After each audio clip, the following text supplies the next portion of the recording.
Pemirsa, gempa berkekuatan magnitudo 6,2 berpusat di Kabupaten Garut Sabtu malam pukul 23.29 WIB dirasakan di sejumlah daerah di Jawa Barat. Ya, dan saat ini pemirsa telah bergabung dengan Ibu Dwi Korita Karnawati selaku Kepala Badan Meteorologi, Klimatologi, dan Geofisika Indonesia. Dan kita akan berbincang. Selamat pagi Bu Dwi Korita. Ibu, seperti Selamat apa pagi, Bu? Mbak Ayah. Iya, seperti apa Bu kondisinya saat ini di sejumlah wilayah yang terkena titik yang merupakan titik dari gempa pada pagi hari ini? Iya, jadi dari hasil deteksi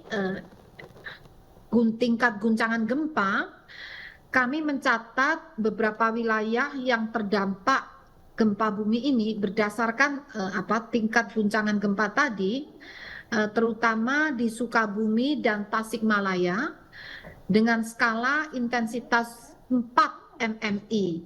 Artinya artinya dirasakan oleh orang banyak yang ada di dalam rumah.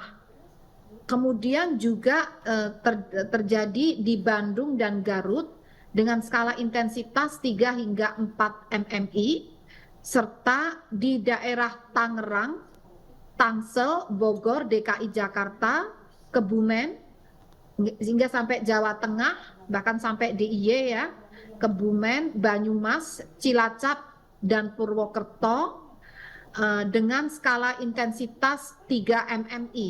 Nah, 3 mmi itu artinya getaran dirasakan dalam rumah dan terasa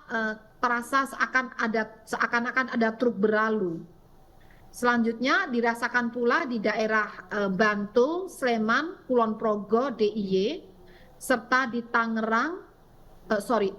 di Trenggalek ya, di Trenggalek, Malang dengan skala intensitas 2 mmi, artinya getaran dirasakan oleh beberapa orang dan benda-benda ringan yang tergantung bergoyang-goyang.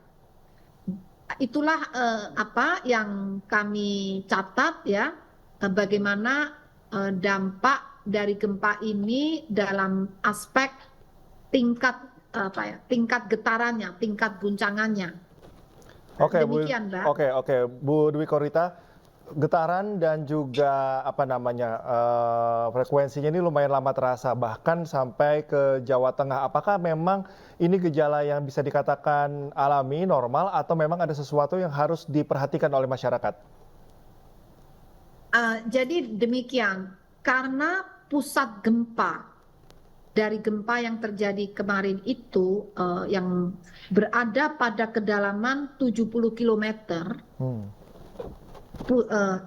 Hal ini mengakibatkan radiasi atau sebaran gelombang gempa ini, spektrum sebaran getarannya ini memang akan terasa semakin luas. Jadi semakin dalam itu terasa semakin luas.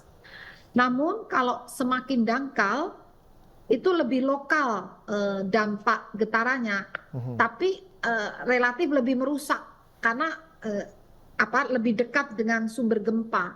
Seperti itu. Meskipun magnitudonya tidak sekuat yang terjadi kemarin, tapi kalau lebih dekat, posisi hiposenternya lebih dangkal, itu akan lebih merusak bangunannya. Tapi lokal. Kalau dalam seperti kemarin, ini spektrumnya radiasi dari gelombang gempa ini akan lebih luas hingga mencapai Jawa Timur juga. Baik, berarti Bu Dwi, poinnya adalah gempa yang terjadi ini cukup dalam ya, sehingga memang dampak kerusakan. Iya. Ya, gimana Ibu? Betul. Ya, jadi ini cukup dalam iya, tapi ini gempa menengah. Cukup dalam, kedalaman 70 km ini mengakibatkan pancaran sebaran dari radiasi dari sebaran gelombang ini menjadi lebih luas. Wilayah sebarannya. Baik, demikian. Ibu Dwi, apakah ini diperkirakan akan ada gempa susulan, Bu? Mengingatkan sudah beberapa kali ya terjadi gempa di titik yang sama begitu. Iya. Jadi gempa susulan akibat gempa kemarin malam itu sudah terjadi 1 kali dan sampai saat ini belum terjadi lagi. Dan hal ini disebabkan karena dalamnya tadi pusat gempa ya sampai 70 km.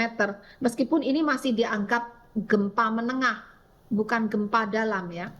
Nah, di kedalaman tersebut batuannya ini lebih homogen dan lebih keras, lebih pejal, lebih elastis, sehingga hal ini cenderung untuk lebih menjadikan gempa susulan itu menjadi lebih miskin, lebih sedikit demikian. Oke, Bu Dwi Korita, singkat saja imbauan terakhir untuk masyarakat, Bu, singkat. Kami mengharap masyarakat tetap tenang namun waspada, terutama apabila hujan ya. Karena getaran ini mengakibatkan lereng-lereng itu menjadi rapuh, dan apabila tersiram hujan, air hujan meresap, dikhawatirkan akan mendorong massa tanah menjadi longsor. Bahkan kemungkinan dapat terjadi banjir bandang. Jadi itu perlu diwaspadai. Baik, Bu Dwi Korita, terima kasih atas waktunya dan informasinya kepada kami. Selamat bertugas kembali, Bu Dwi Korita.